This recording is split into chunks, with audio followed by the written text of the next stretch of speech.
facts every day. We discuss in-depth stories with sources behind the facts. The Lagos State High Court suspended the Chicago skate story is never going away, is it? Show with stories for the day. You hear diverse voices and opinions. I was like, and she was meeting with the husband, knowing that. You should not put happy because there is nothing to see about. Yeah, it's quite pathetic the way the country is going. We distinguish each story accurately with analysis.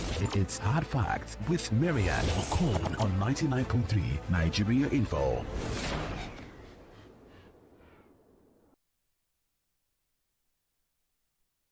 Get breaking news, updates, and the best of talk. Women have to work twice, even thrice as hard for them to get things that just come so naturally to a lot of men who feel that leadership is their right. We're in prisons for how many years? For 6 years, 8 months. Were you going to court from prisons then? Yes, but before I started court, it took me 2 years. Just being in prison? Yes. Without your case even started at all? Confinement. You were there? Yeah.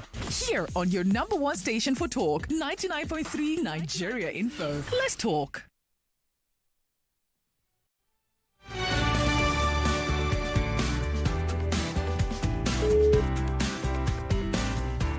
Nigeria Info. It's time for us to cross over from Balogun into Broad Street. And today on Broad Street, we're going to keep talking about inflation. Yes, because Nigeria's inflation is at an all-time high. And as we said, at September 2023, that's just 2 months ago, Nigeria's inflation rate increased to 26.72%, relative to August's headline inflation, which was about 25.0%. And it's crazy.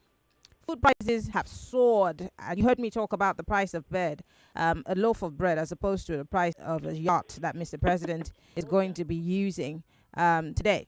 Well, my guest is joining live from Port Harcourt. He's the regional edit news. It's so good to have you join us on Balogun on Hard Facts.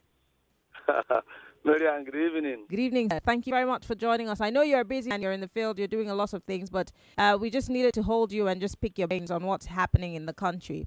For someone who writes for this newspaper, and you obviously are gathering information around businesses, it's interesting to know what you think about the inflation as we speak. We looked at it from different perspectives, but today we will talk about how businesses can survive this economic downturn. But for you, first things first, have we had it this bad before? I don't think, I'm thinking back to see if I can remember when we had it this bad, but in recent memory, no. I remember when our inflation rate was under the double digit, that means it was 10. And when it was approaching 10, double digit, everybody was scared. It was like the world was going to come to an end. From there, it rose to 20% and we shouted.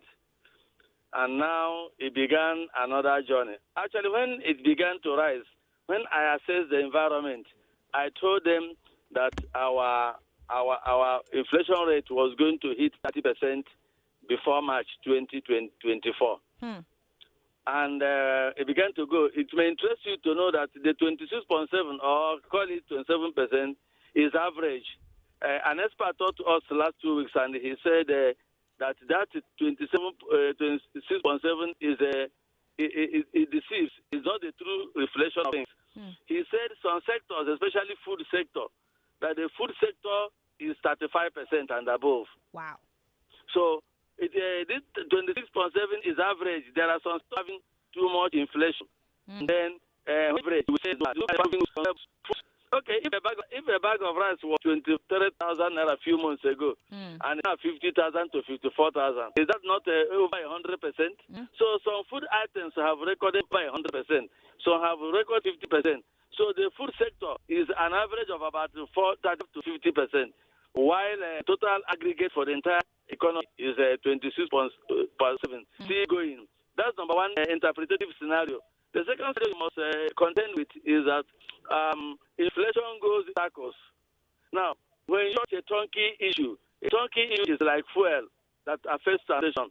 When you touch a turnkey issue, fuel or high increase in salaries, wages, when you touch them, they will ripple. It's like you drop a pebble in a basin of water or in a tank. You see that the ripples will start in the middle where the stone dropped. And it will be going and growing bigger and bigger and wider until you reach the edges. So you touch employment or wage increase or you touch a fuel, which transportation, it means that the use will begin from fuel transportation to all other items. These are the first repo. Second repo will be that those things that depend on transport will now begin their own increase. They will be increasing on the last to increase is house rent. When house rent begins to increase, by then you get to 6 months of the repos. So when house rent and fixed assets vehicles, when they begin to increase, their own increase will create a ripple effect. That's to say the ripples will begin at the beginning point, at a point. When they reach 100%, the 100% will come and touch a point again, and the ripple will begin a second journey. So that is the scenario you must understand. So now that the thing is getting to housing, so houses in a part of the country that were 400,000, they are now asking for 700,000. The landlords are increasing by 100%, right?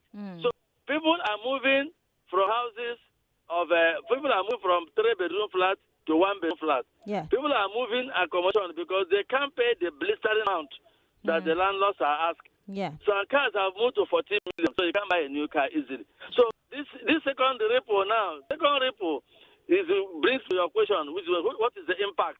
So shops that were struggling with 150,000 naira, they are now contending with 700, double increase. And meanwhile, nothing you will in that shop that will give you that money.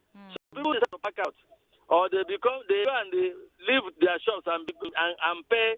They do pay and go location. They begin to do so. Sharing now, shops. Yeah. People are dropping private drivers and now take a location in car and therefore take a boat and their car. Because when you check the cost and the cost of a new car is terribly, terribly high. So these are the impacts that are happening. But I know a major impact that may interest you is that there's a government official minimum wage and the natural minimum wage. The natural minimum wage, the one the buyer and seller are ready to take. A graduate is ready to manage 25 or 30,000 under the condition they in Nigerian parlance, under half or do. The half or do concept means, what can I do? What can I do? Let me not be staying at home. Before my uncle's wife will say, me, they make soup, they finish for So you decide to go out, not because the salary you're earning is a living wage, but it is a half or do wage.